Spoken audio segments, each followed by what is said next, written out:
and welcome to another episode of Marvel Mad. I'm your host, as always, Dwayne the Captain Coffee, and today we have in our brand new room set up, nice figures, got the stuff behind us, lovely.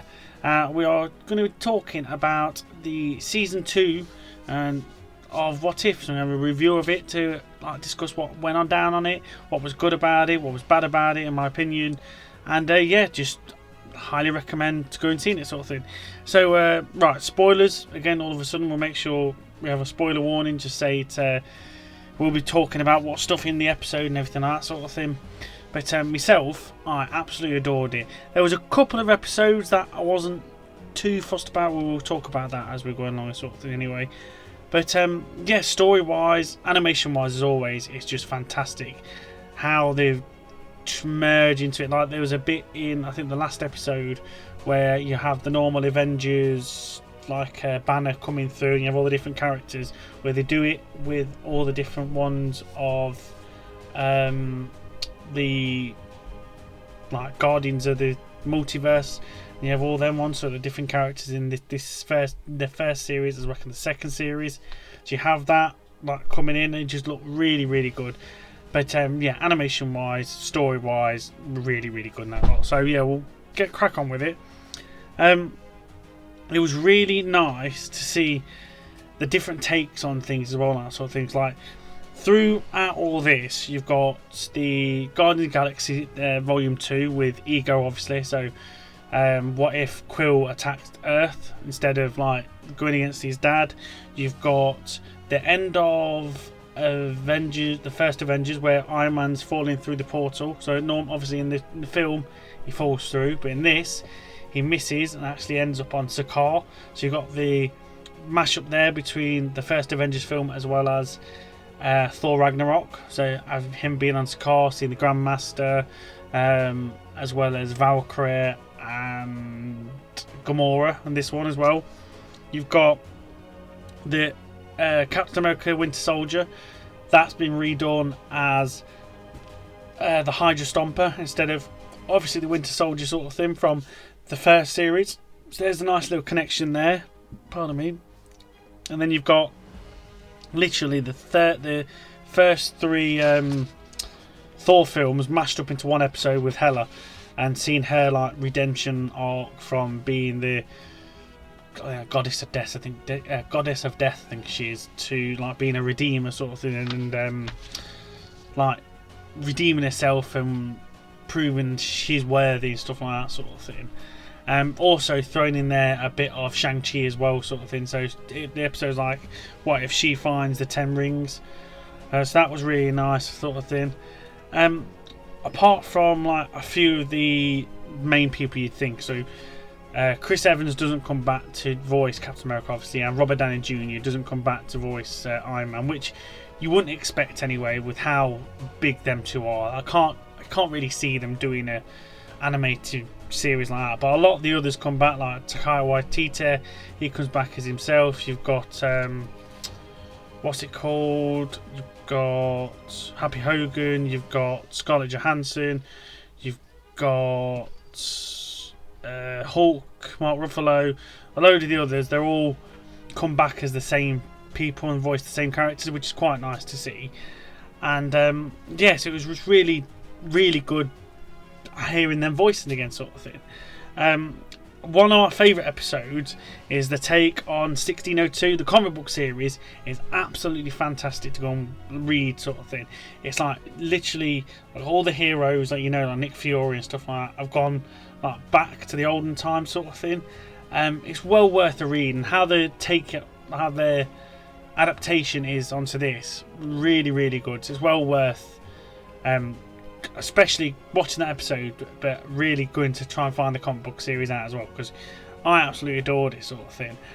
The only one that I couldn't go on personally with was the 6th episode. Now, story wise, that's really good that they've got like a Mohawken like tribe involved with the process of this, and like telling their story of this character and stuff like that, which is really good. And it was a really big gamble for Marvel to actually do something like that. That's like really out of their comfort zone, sort of thing, especially out of mine, because watching it, absolutely fantastic, really, really good in that lot. But I'm gonna have to try and get it out English dubbed or something like that, because I can't watch something as well as try and read the subtitles. It's just my preference. I can't do that sort of thing. When obviously Squid Game was out, I had that English dubbed because I couldn't watch it as well as read it, sort of thing.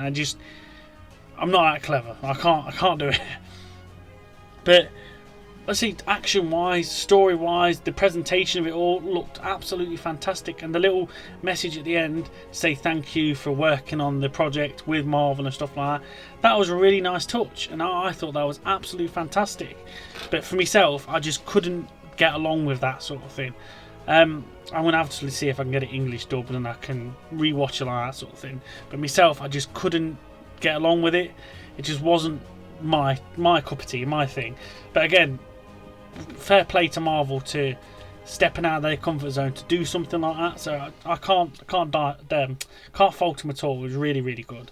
The third episode as well was literally like a parody of Die Hard. Happy Hogan Saves Christmas, I think it is. Yeah, I thought that was absolutely brilliant. I'd have preferred that on Christmas Day instead of the Iron Man episode, but myself, I thought that was absolutely fantastic, and I really did enjoy that. Just all the little daft Easter eggs and literally he's crawling through the vents and like the fall at the end with him saving him and stuff instead of him letting him to die. It was just really, really good, and it was really, really funny. I think that episode, as well as 8 and 9, so obviously episode 8 was 1602, and it follows on straight onto episode 9, which is like that Doctor Strange Supreme just goes nuts because he's trying to rescue his old missus that he lost. That was really, really good, and just I can't explain it. It just them 3 episodes really got to me, but really gripped me, and I was like, oh, gotta find out what happens next and gotta see where it's gonna go, sort of thing. So yeah, it just really was good. This series is not one of them ones where you have to watch it because it's like follows on with the films or it's going to connect to the next series. It's nothing like that. This is just a different view on films and like takes on characters and stuff like that sort of thing, and introducing obviously the new girl as well. What was it? Kahoria, something like that. I can't pronounce it. I'm no good at names and stuff. But introducing her, which is a brand new character, never seen in the MCU before.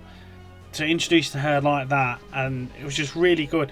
Her relationship as well with Captain Carter in the episode 9, where for a start off you think she's the anomaly, she can try and stop her sort of thing, but then find out that it's actually Strange all along, and he's going a bit nuts because he's trying to capture all these different essences and then capture all these different like bad-ins as well, sort of thing. It was a really good take on it, and then seeing them two work together to try and stop him, and then obviously, as you can see with my little boy here, that's the Ultron obviously from the first series, but in this one it's Captain Carter, sorry. She gets all the Infinity Stones and then uses them to defeat Doctor Strange and like stop him just going absolutely doolally sort of thing in evil self. But again, really good chemistry with them two, and then in that episode as well, you get the snippet of Marvel Zombies again, and it just looks so good. I cannot wait. They said they're supposed to be doing it this year. It's supposed to be coming out this year. I'm touching wood in everything that they are actually doing it, because I cannot wait for that, to be honest. It's going to be such a good series. I think it's only a mini series, what I've read, and based a lot around Kamala Khan. She's going to be like a very big vocal point in it, but it is supposed to be happening this year, so I cannot wait for that. But yeah, it's going to be so good. And I'd say in general this series was really good. So there's a couple of episodes like the Nebula one, as well as the Iron Man one and the Kahoria one.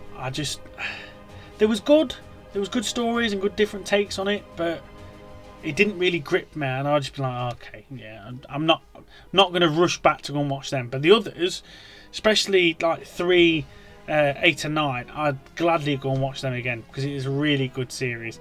And yeah, I just hope they are doing another series 3 of What If, and I cannot wait. As long as they are definitely doing it, I cannot wait to see like what if Marvel Zombies, because that is going to be so good. Hopefully they can bring, when they obviously get we've already got X-Men in it now, sort of thing, with the end of the Marvels, but when we get them characters in, because they play a big part, as well as Mr. Fantastic and Galactus and stuff like that, if you know the comics, they'll be really good. And seeing them in zombie form, it'll be so good in that. But yes, thank you very much for joining us on this review of What If Season 2 and the new surroundings. You'll get used to seeing this some more often that lot. We'll have more gameplay, more chats. Echo's coming out soon as well, so we'll be having a review of that when that comes out. Yeah, more gameplay, more live streams with Nate as well, and yes, just more of everything. So yes, I'd like to say thank you very much for joining us on here on Marvel Mad, and we will see you again next time on another episode. Thank you very much, and goodbye.